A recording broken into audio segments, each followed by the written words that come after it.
예, 안녕하세요. 곰돌입니다. 자, 오늘도 동아시아사 한번 해보도록 할게요. 자, 이번 시간에는 15, 16세기 동아시아 정세에 대한 내용을 해보도록 하겠습니다. 제가 알고 있는 바에 의하면, 지금부터 하는 내용은 2학기에 해당하는 내용이라고 볼 수가 있겠죠. 그죠? 예. 뭐, 어떻게 보면은 뭐, 반환점을 돌았다라고도 얘기도 할 수 있을 거고, 그 다음에, 사실 개인적으로 제가 가장 준비도 엄청 많이 했던 주제이기도 합니다. 예. 네, 그 정도로 제가 좀 좋아하는 역사 시대라고 해야 될까요? 예, 좀 그런데 한번 최선을 다해서 해보도록 하겠습니다. 자, 동아시아와 서양 세력의 만남에 대해서 간단하게 좀 살펴보도록 할게요. 자, 우리가 유럽, 특히 이제 서유럽에서는 이 당시에는 신항로 개척이라고 해서 중국에서 넘어왔던 그 나침반이라든지 또는 화약이라든지 그 다음에 그런 걸로 인해서 선박 기술도 같이 발전하면서 카락이라든지 그런 배들이 만들어지기 시작하는 거예요. 대형 범선이 만들어지면서 이 대형 범선으로 신항로들을 개척을 하기 시작을 합니다. 그러면서 포르투갈, 그 다음에 에스파냐는 지금의 이제 우리가 스페인이라고 부르기도 하죠. 네.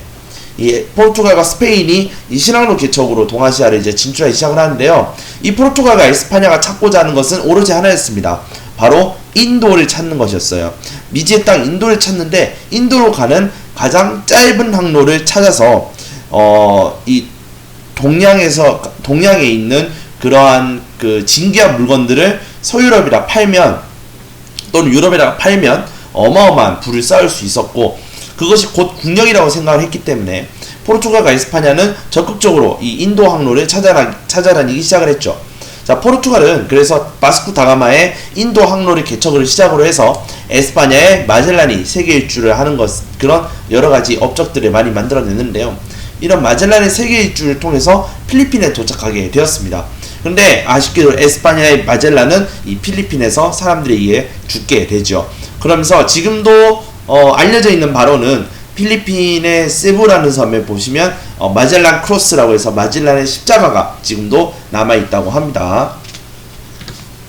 자, 동아시아 각국과 서양의 교류에 대한 내용인데요. 좀 큼직큼직하게 글씨를 했으니까 여러분들 편하게 좀 봐주셨으면 좋겠어요. 자, 명나라 때는요, 명말에 예수의 선교사들이 진출을 해요.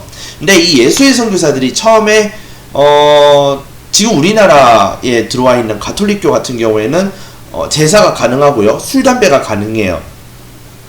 근데 이 당시 그 가톨릭을 가지고 온 예수의 선교사들은 이 술 담배를 하면 안 되고요, 특히나 제사를 금지를 했었어요. 자신들이 신도들에게. 그러니까 중국인 신도들이겠죠. 그러다 보니까 이 제사를 하지 못하게 하는 것은 유교에 어긋나는 거야. 그러다 보니까 이 예수의 선교사들이 조금 배척받은 부분은 있어요. 예. 그 다음에 서양 문물, 그런데 이런 예수의 선교사들이 전도를 할 때요, 그냥 막 성경을 들이밀면서 예수 믿어라 이렇게 하지 않고요, 서양의 이러한 물건, 여러가지 물건들을 가지고 와서 이거 뭐냐 그러면 이거는 뭐 이런 거다, 이거는 요런 거다 하면서 서양의 문물들을 소개해 주는 거예요. 뭐 안경이라든지 뭐 또는 뭐 성경이긴 하지만 영어로 된, 이제 영어는 아니겠죠, 뭔가 라틴어로 돼 있는 거라든지 이제 그런 식으로 서양의 문물들을 이제 전하면서 같이 가톨릭교를 전파하기 시작을 합니다. 또한 포르투갈인의 마카오 거주권을 획득하면서 포르투갈인들이 마카오를 거점으로 해서 동양의 나라들과 거래를 하기 시작을 하는 거죠. 자, 일본은요, 그 시기에 포르투갈 상인들과 이제 접점을 맺게 돼요. 특히 일본에 나름 규모가 있는데 좀 소위 말하면 중국 쪽으로 뻗어나가 있는 땅이 어디냐면 큐슈 지방이에요. 큐슈 지방.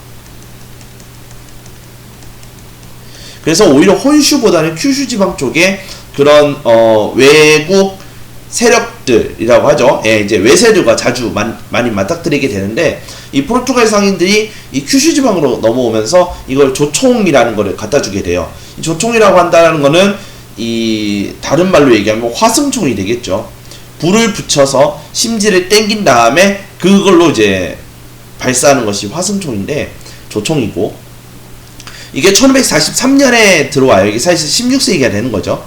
자, 16세기에 들어오는데 우리가 임진왜란이 1592년에 일어나요. 그러면 1592년보다 이른 시기 1543년에 들어오게 되는 거예요.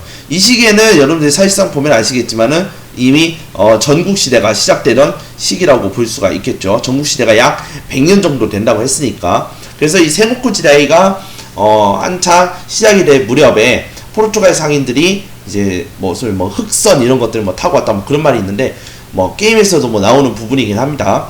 이 포르투갈 상인들이 조총을 전래를 해주고요.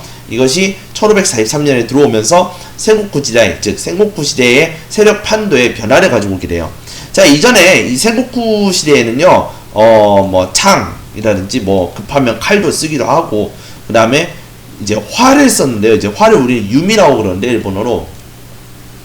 이 유미라는 이 활을 썼다가, 이제 유미를 썼다가, 이 활보다 화승총이라는 거를 더 이제 사용하게 된 게 언제냐? 바로 생고쿠 때, 이제 그때라고 보시면 될 것 같아요. 자, 이런 명예정세. 자, 그럼 이 당시에 명나라 어땠느냐? 명나라 중기 이후부터는 점점 나라가 쇠해지기 시작을 해요. 그러면서 정치도 부패하면서 향촌 질서도 해체가 되는데, 특히나 북로 남외. 자, 여기서 말하는 로는 몽골을 의미하고요. 외는 바로 일본 외구를 의미해요. 자, 외구라고 하는 것은 이제 일본 지역에서 창궐한 소위 말하면 해적이라고 보시면 되겠죠. 네, 해적.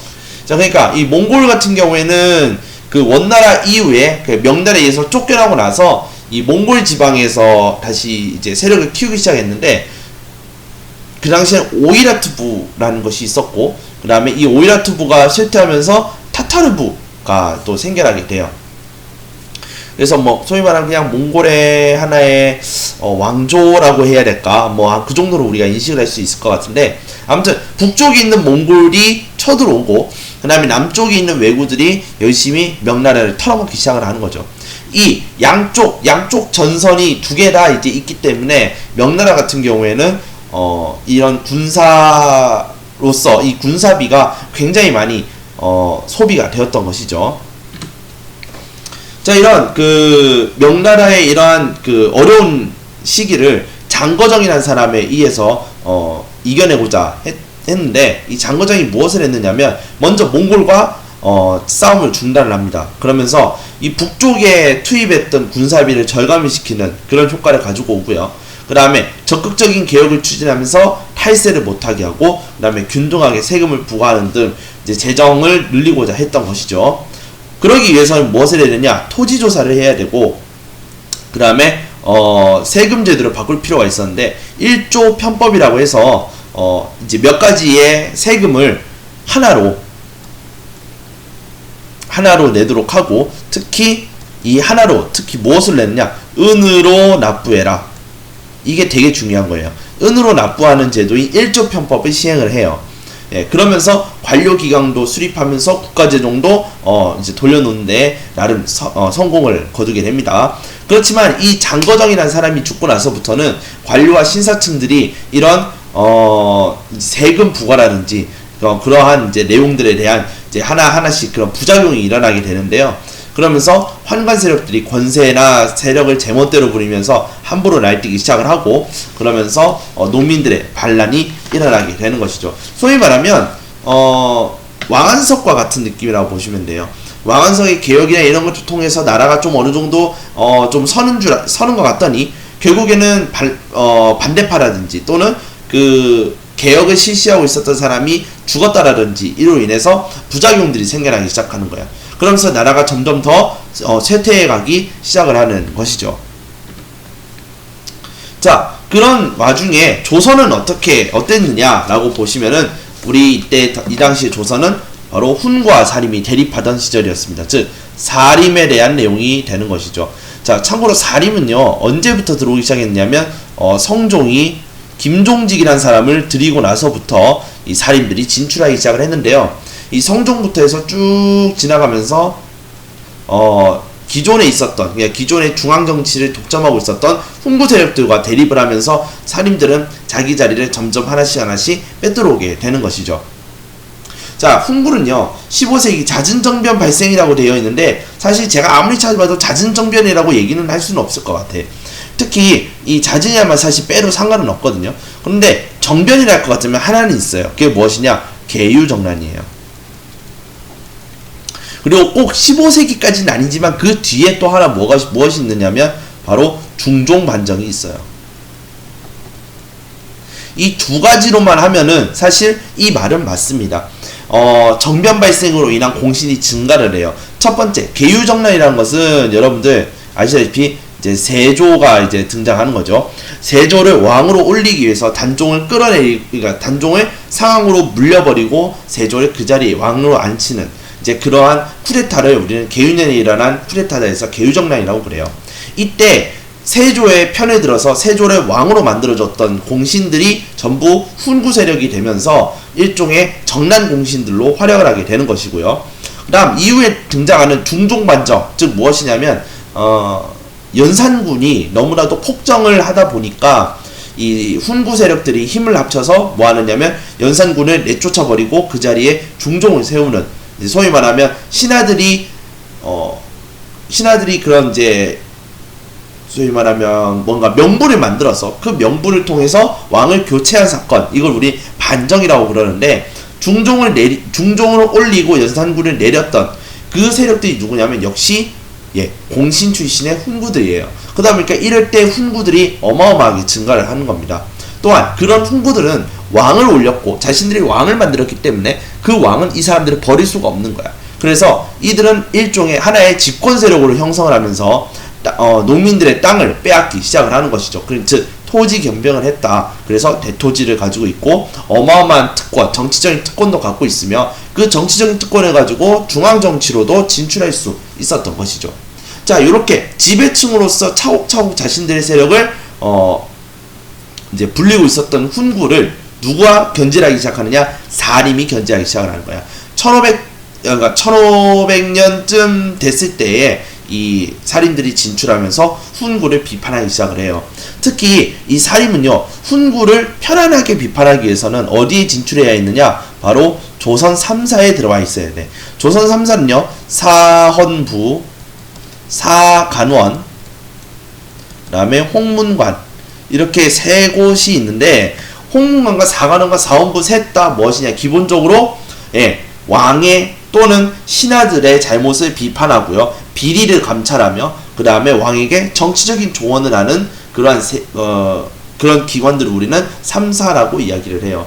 그러다 보니까 이 3사에 올라가기 위해서는 정말 깨끗해야 되고 그 다음에 청렴해야 되는 사람들만이 3사에 오를 수가 있었어요.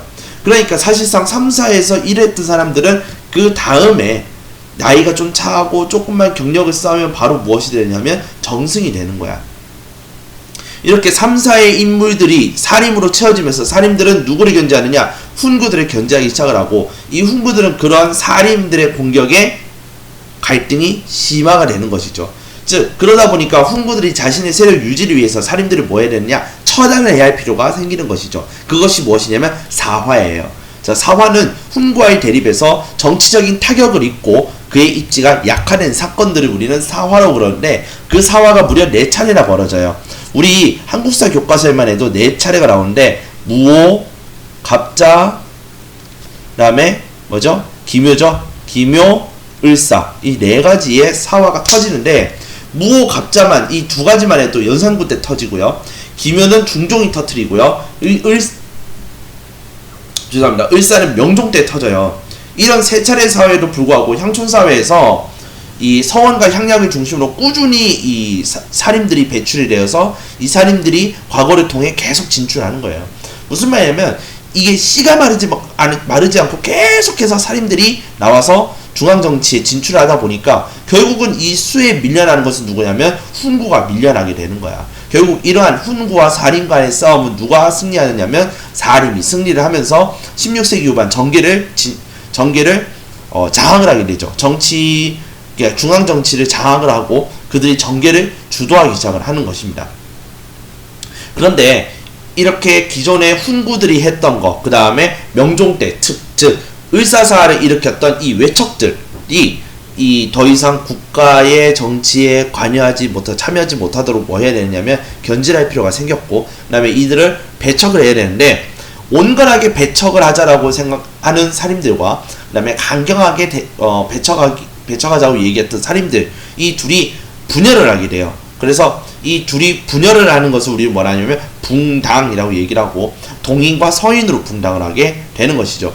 이 붕당들은요, 정치적 차이와 학문적 차이에 따라서 붕당이 형성이 되었다고 볼 수 있는데, 이런 동인의 경우에는 이황에 따랐다, 그리고 이의를 따르고 이황을 따르고 이제 그러한 개념이 있어요. 제가 지금 죄송합니다. 이게 제가 기억이 지금 정확하게 나질 않아서. 분명은 동인과 서인이 나뉘게 되고, 그 다음에 동인은 신진사림, 그 다음에 서인은 기존에 있었던, 그러니까 기성사림이라고 그러죠. 네, 기성사림, 이렇게 해서 이게 분당이 되었다가, 이 동인이 그 광해군 시절쯤 하면 어떻게 되냐면 또 갈라져서 남인과 북인으로 갈려요.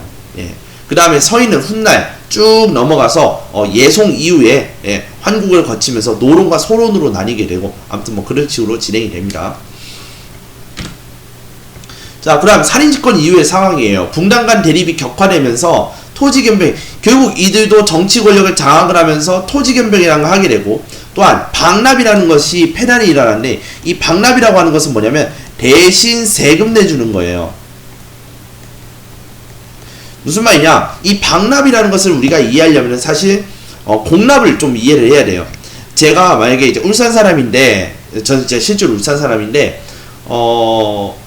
이 호박엿을 내놓으라는 거야. 그러면 내가 울릉도까지 가서 사와야 되잖아. 근데 그럴 수가 없으니까 뭐 하느냐, 이걸 대신해서 살아주는 사람, 그래서 대신을 사서 그걸 관아에 바로 받쳐주는 사람이 등장하게 돼요.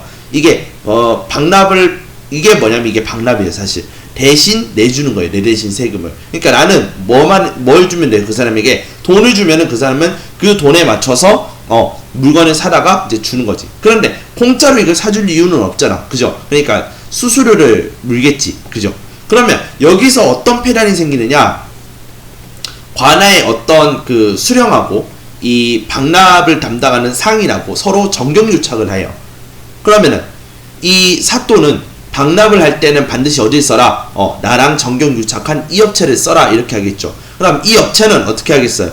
평소보다 몇 배의 많은 돈을 요구를 하겠죠. 왜? 내가 이 정경유착을 하기 위해서 이 수령에게 쏟아붓던 돈을 누굴 통해서, 바로 백성들의 돈을 통해서 메꾸려고 하는 것이죠. 그러다 보니까 이 박납이 폐단에 일어나게 돼요.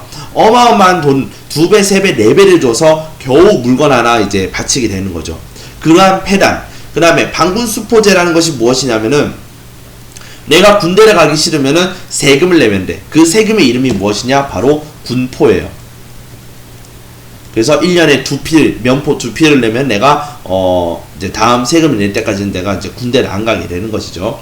어쨌건 이런 것들을 통해서 농민의 부담이 점점 가중이 되기 시작합니다. 또한 그 이후에도 2차 저차 큰 난리가 없었기 때문에, 즉 전쟁이라는 게 별로 없었기 때문에 그런 좀 위기의식 같은 것도 좀 떨어지고, 그 다음에 나라도 또 이런 상황에서 군사력이 길러지지도 않았다 보니 국방력 자체가 약화가 되는 그런 결과를 가져오게 돼요. 그래서 주변의 정세 변화와 위협에 효과적으로 대응하지 못하는 결과를 갖게 됩니다. 자, 그러니까 무슨 말이냐면, 이제 조선은 너무나도 평화롭게 살다 보니까 자신의 이 군사력마저 약화가 되기 시작을 하는 거야. 그 인원들도 필요 없다라고 생각을 하는 거죠. 그러다 보니까 군사제도가 제대로 돌아가지 않게 돼요. 반면에 일본은 여전히 생고쿠 지다의 상황이었어요. 전국시대였는데 온인에 난 이후로 이제 일어나는데, 이 쇼군 후계자라는 것이 뭐냐면, 여러분들이 조금만 찾아보시면 아시겠지만 무로마치 막부의 그 쇼군의 후계자는 보통 그의 아들이래요. 근데 이 아들이 없어서 형제인가 동생인가 줬어요. 근데 이 동생이 그 다음 쇼군으로 취임하려고 할 때쯤에 이 쇼군의 아들이 나오는 거야. 그러면은 보세요. 누가 쇼군이 돼야 될까? 차후. 아들이 돼야 될까? 또는 좀 다자란 그러니까 동생이 돼야 될까? 자, 요러다 보니까 이 소위 말하면 형제 편을 드는 다이묘들과 그 다음에 쇼군의 아들을 미는 그런 이제 다이묘들이 있을 거 아니에요. 그 다이묘들끼리 이제 싸우게 되는 거야. 이게 온인의 날이에요. 이 온인의 날을 계기로 해서 다이묘들이 각지에서 패권 쟁탈전이 벌어지게 되는 거고요. 그래서 약 100여 가지의 그 가문들이 각자 자기 근거지에서 이제 소위 말하면 일어나게 되는 거죠. 세력을 이제 독립을 한다고 보시면 좋을 것 같아요. 독립을 해서 서로 가문들끼리 이제 싸우게 되는 거야. 그게 약 100여 년간, 약 한 1세기 정도를 이렇게 싸우게 되는 거예요. 그런데 그 사이에 어떤 사람이 등장하느냐면 도요토미 히데요시라는 사람이 등장해요. 이 사람을 우리는 뭐라고 읽냐면 풍신수길이라고 읽는데, 도요토미노 히데요시라 해서 도요토미가 풍신, 히데요시가 수길이에요.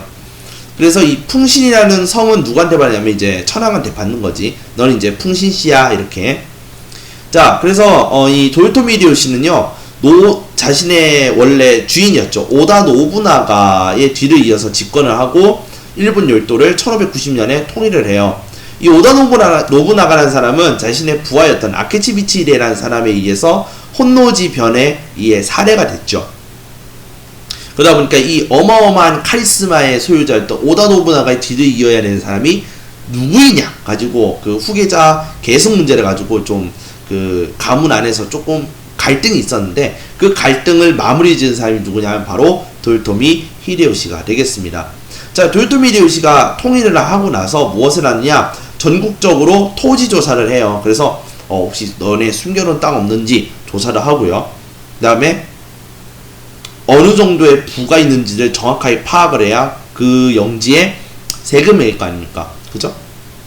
그래서 검사하다, 땅을 검사한다 해서 검지를 실시하고요. 그 다음에 석고제라는 걸 실시하는데, 이 석고할 때 이 몇 석, 이게 우리 그 쌀을 세는 석이 아니에요. 그냥 일본 얘네들이 그냥 쓰는 하나의 그냥 부의 단위라고 해야 되나? 그래요. 이거를 우리는 뭐라 하냐, 고쿠라고 합니다. 그래서 뭐 3만 고쿠, 30만 고쿠 뭐 이러는데, 이것은 그 땅에서 보통 나오는 그런 생산량이라든지 그런 재산을 그 일정한 기준에 의해서 계산을 한 것이 뭐냐, 바로 고쿠예요.